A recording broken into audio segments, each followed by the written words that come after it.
Hockey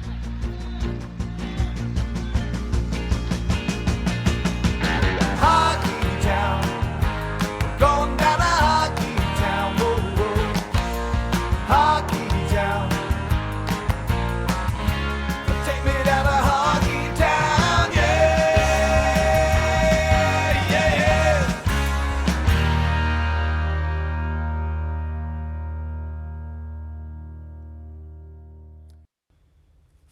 Hello, hockey fans. The Minnesota Hockey Connection Show is on the air. We're at PACT-TV Studios in downtown Duluth City Hall. And it's, May 13th, Monday. And hockey's still going on. Hey, I had a big weekend out in Fargo, North Dakota. The USHL is playing the Clark Cup, which is like the Stanley Cup in the National Hockey League. And it's the final series, the final two teams, Dubuque Fighting Saints versus the Fargo Force. Fargo Force had one of the best seasons of all time in the USHL, and they won almost every award. They got general manager Corey Eads. They award as the GM of the year. They got offensive player of the year, Max Swanson. They got the defensive player of the year, Leo Gruba, who's a Minnesota kid. And he played at Hill Murray, and he'll be a Gopher player, I say, next year. The guy was the best player on the ice this weekend. And then who else did we have get an award? Oh, the goalie of the year, another Minnesota kid, Hampton Laskinski, a Warroad kid who got second place in the state tournament his senior year 2 years ago. So a lot of awards and a lot of Minnesota kids doing good. So I tell you, it's just like the Stanley Cup. The regular season National Hockey League doesn't come close to how the players play in the Stanley Cup. And the same thing in the USHL. This Clark Cup, these final two teams, they were going at it. And the first night, the Fargo Force beat Dubuque Fighting Saints 3-1. And a couple players on the team, Leo Gruba, the Hill Murray kid, he scored a goal. And then Zam Plant, who is coming to UMD, he'll be a Bulldog next year. He got an assist, and they beat Dubuque 3-1. And it's pretty much a full house. There was about, I think they fit about 4,500 in that building. So first night, Friday night, Fargo 3, Fargo Force 3, Dubuque Fighting Saints 1. So the second night, I went over to the Shields Arena where the Fargo Force played their home games. And boy, they had a big night. They won 6-3. And I tell you, it's 2 games to none. So the first 2 games of the series, this is the best of 5. So they go down to Dubuque, and they just have to win one more game, and they win the Clark Cup. And so they got Friday, Saturday night in Dubuque, just win one of the games. If it happens, Dubuque beats the Fargo Force the next 2 games, then it has to come back to Fargo on Tuesday, and that'll be the 21st of Tuesday, the 21st of May. So then I was looking at some of the players on both of these teams, and some of the top players in the league are on this Fargo Force team. They got Zam Plant, UMD recruit. They got, like I said, Leo Gruba, the Hill Murray kid, one of the best defensemen. I thought he was the best player by far on the ice this last weekend. And then they got Slaskinski, Hampton.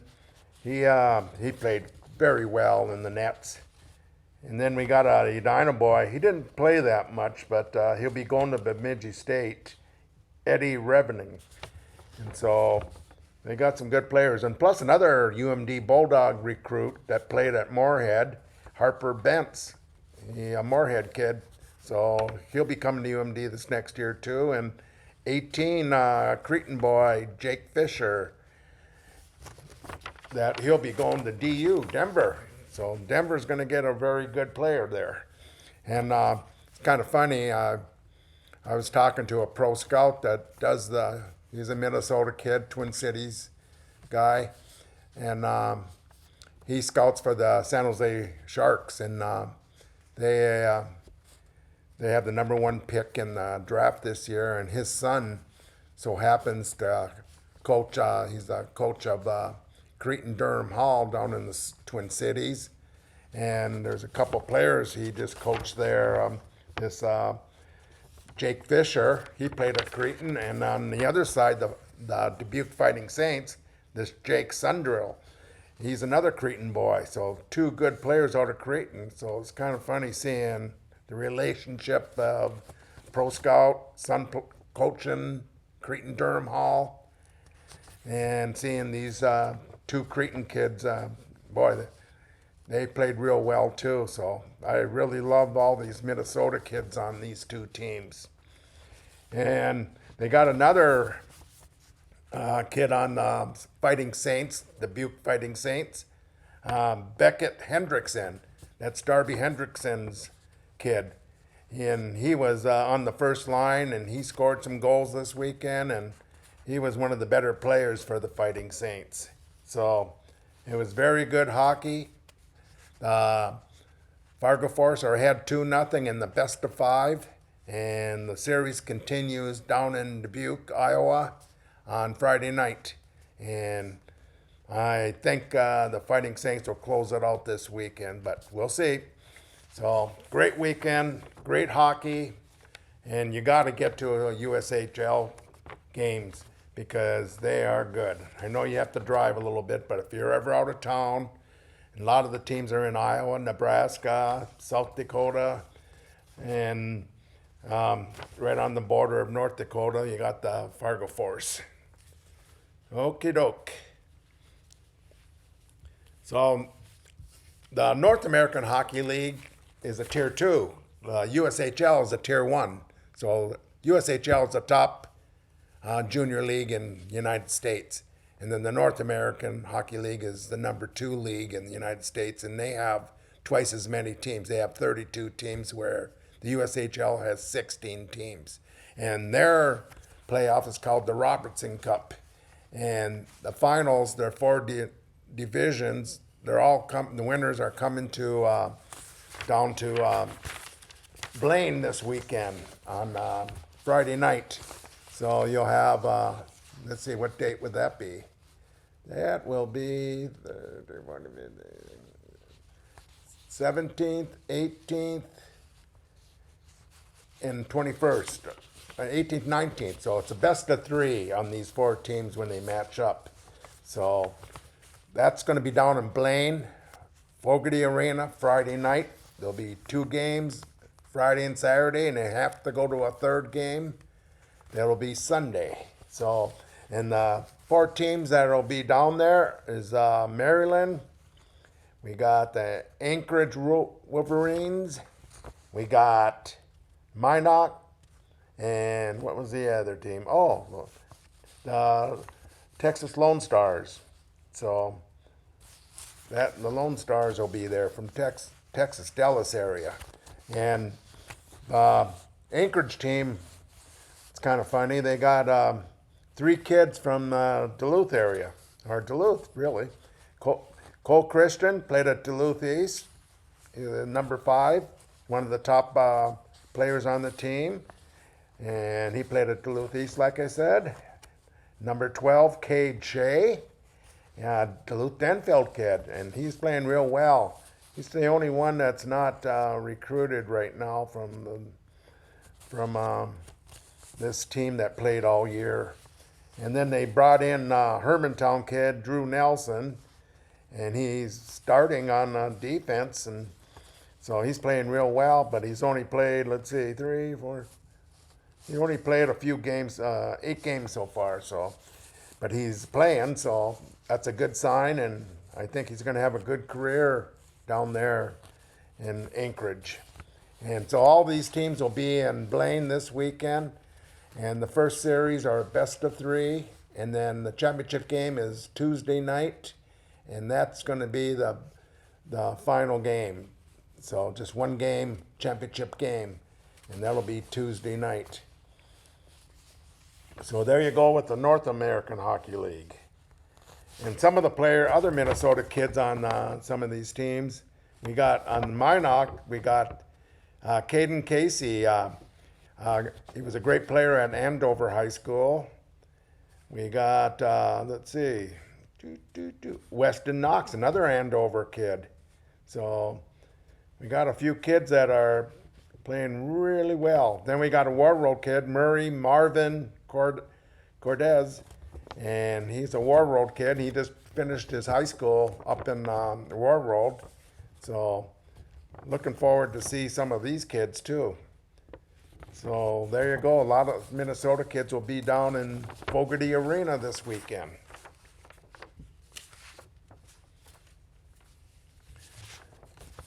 So lately, the last 2-3 years, there's been a lot of coaches, and I've been talking about this a lot. A lot of coaches that have been released from their contract as a coach of a high school team. And the reason is some parent doesn't like something that has a little power on area, the city, the high school, or whatever.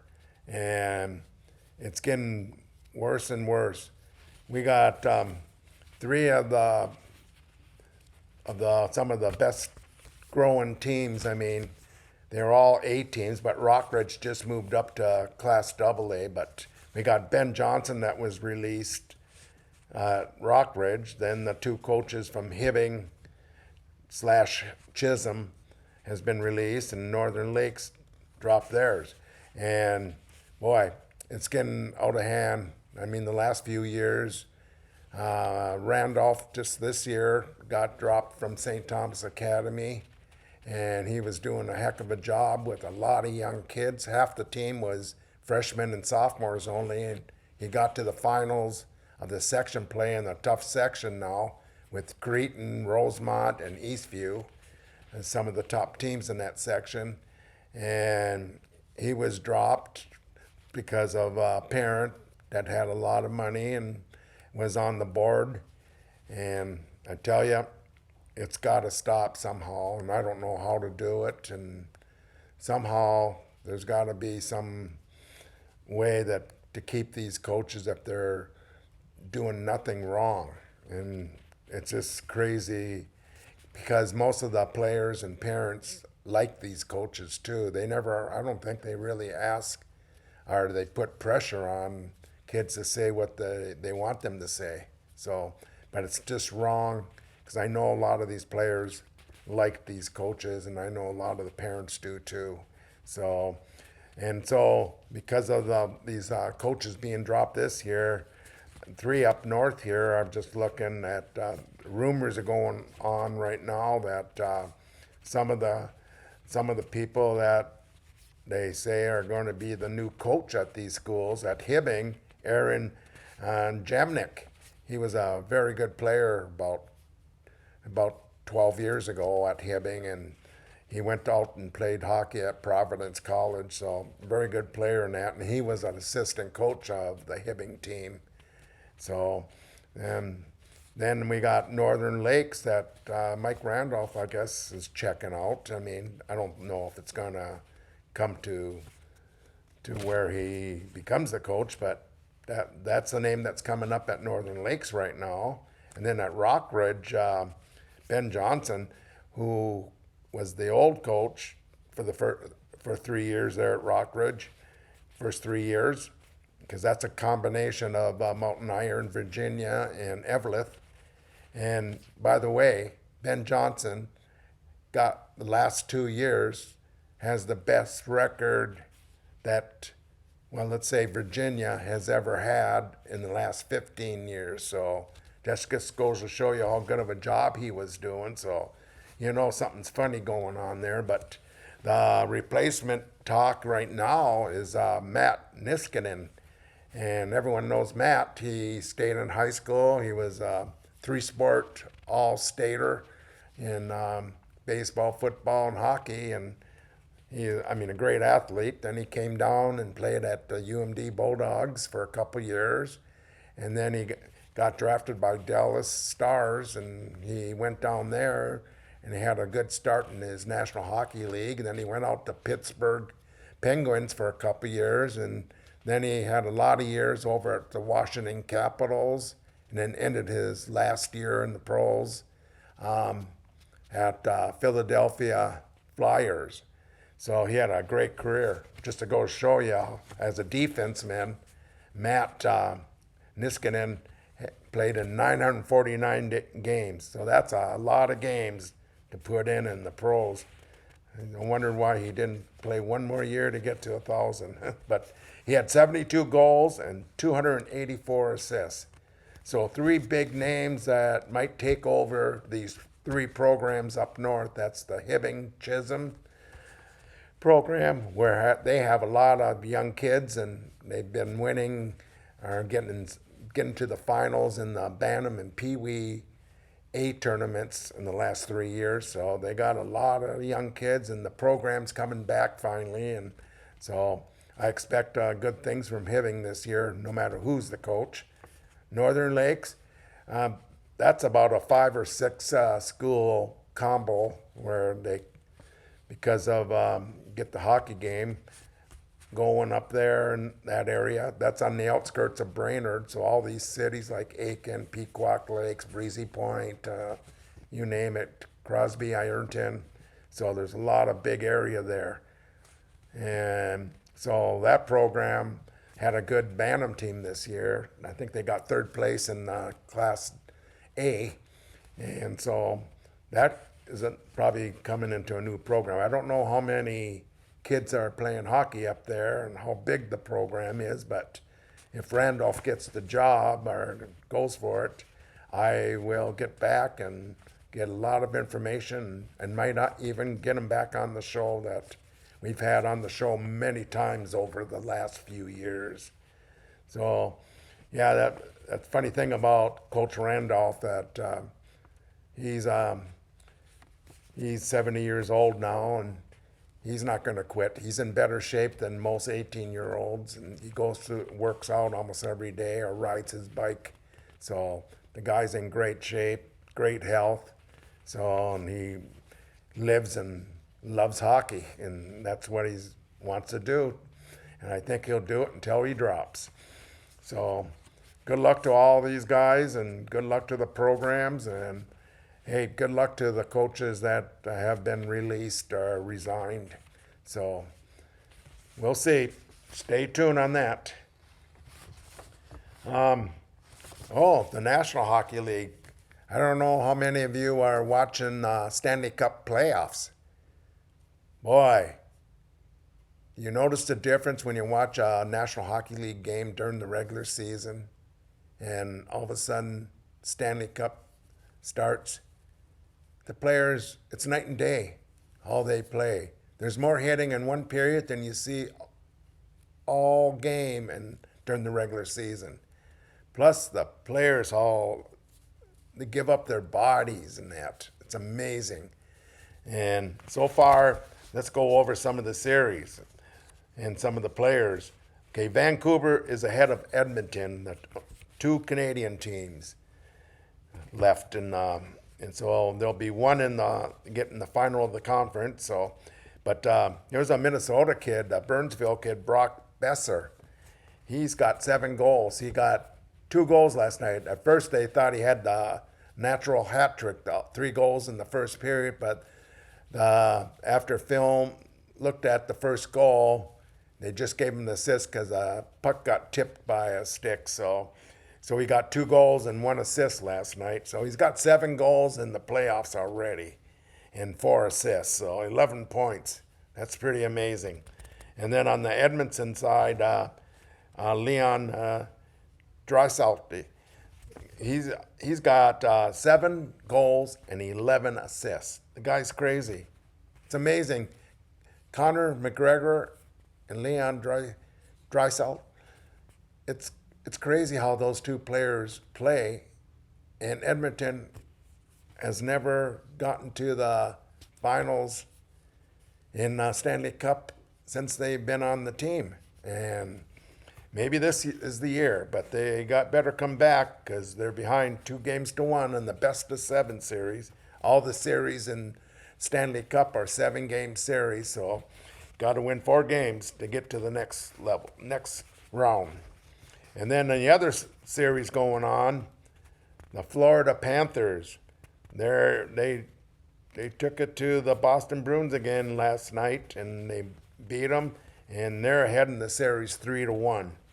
I thought better of the Boston Bruins. Last year they had the best record in the National Hockey League of all time, and then he went out in the first round. So at least they got to the second round right now, but it's not looking good for Boston. They're going to have to pick it up. And now the team I picked to win the whole thing in the beginning is the Carolina Hurricanes, and they're behind the New York Rangers. Had one of their best years of all time, the Rangers, and they're ahead of the Carolina Hurricanes 3-1. And a funny thing about this series is that these two teams were named. Most people had them to get to the Stanley Cup and winning it. And it's crazy how they're playing in the second round. And that's just the way it goes. But my Carolina team that I picked has to pick it up. But they were behind 3-0 and they won a game. So maybe they can win a game up in New York. I think, they play tonight. So, and I don't know if it's on ESPN. It can be either ESPN, TNT, or TBS, but I think it's on ESPN. So the Rangers are ahead of the Carolina Hurricanes 3-1. And then the fourth series still going on is the Dallas Stars. And they're ahead 2-1 over the Colorado Avalanche. That's the only team I ever picked in the last 5 years to win the Stanley Cup was the Colorado Avalanche. Just 1 year I won in the last 5. Unless Carolina can pick it up, I might lose again this year. But that's so hard to pick when it gets to the Stanley Cup because these teams change the way they play, and it's just crazy hockey, and it's so fun to watch.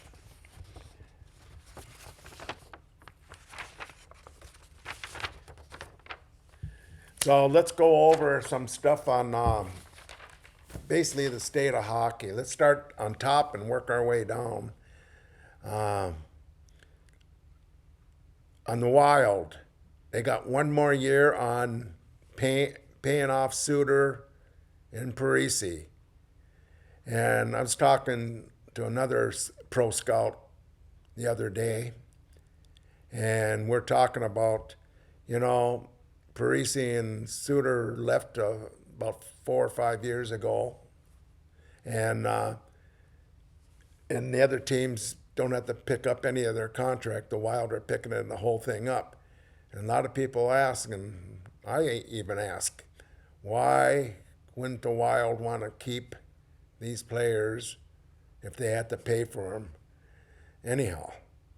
And then I found out people say, hey, there might be cancer in the locker room, but I know Parisi is a team player his whole life. So I just can't see Zach being that type of player in the locker room. He just wants to play the game, and he's going to end his career at Colorado this year in the playoffs here. So best luck to him in his retirement. But Suter, he's down in Dallas. He still plays decent. He's not as agile as he used to be, but he's still playing, and he'll get a lot of shifts in. So, but that's a good question. But the Wild have another year to go to pay off, and that takes away $15 million they can pay for a free agent or pick up contracts on the team right now for long term, for the younger ones that they really like. So I don't know. It's going to be a tough year, 1 more year, I think, for them. And then the expectations are going to be so high I think the GM's going to have a lot of pressure to succeed to win. And so it's going to be interesting for the Wild. So let's drop down to college. College, I don't know what's going on in college. These kids now are transferring out of these schools like we change clothes every day. It's crazy. It seems like they don't have character or something. I mean, sometimes there's a good reason, but most of these kids, I think they just can't take the heat. They don't like the coach, and so that's a reason. You got to stick with this. You made a decision to come to this college. You're getting an education. Play it out. It's going to build your character and life and everything.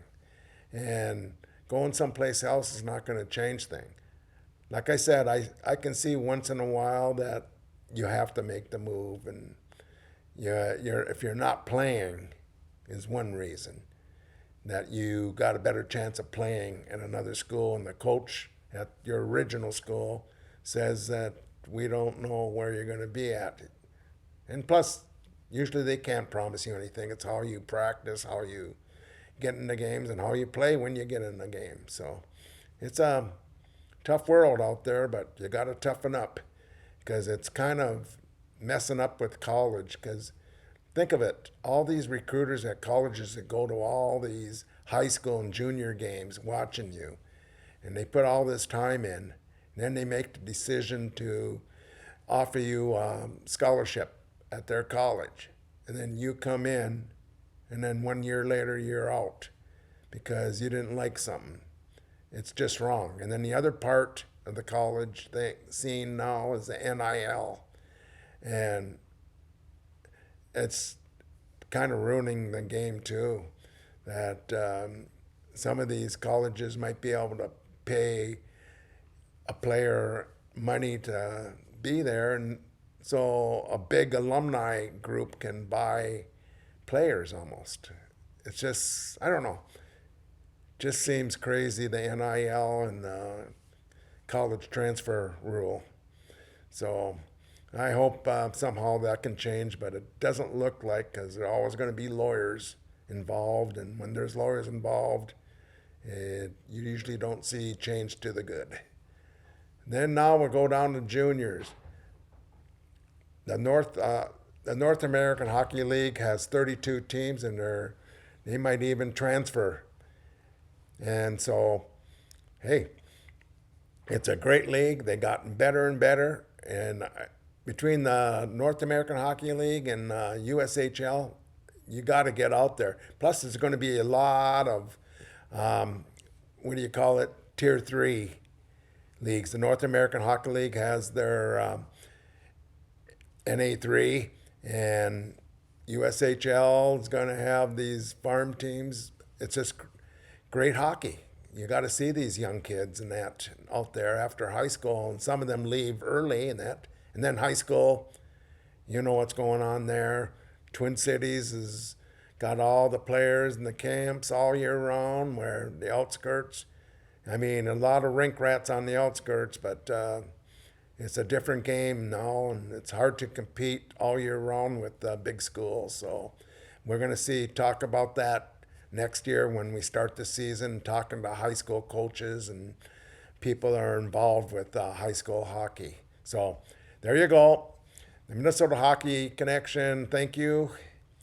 And I'd like to thank Liz, Sean, Jim, the producers of this show at PACT-TV Studios. And hey, I'm going to be at the rink down in Fogarty this weekend for the North American Hockey League Robertson Cup. The top 4 teams are left. So Friday, Saturday, Sunday, and then a championship game Tuesday night, Fogarty Rink, North American Hockey League. See you at the rink.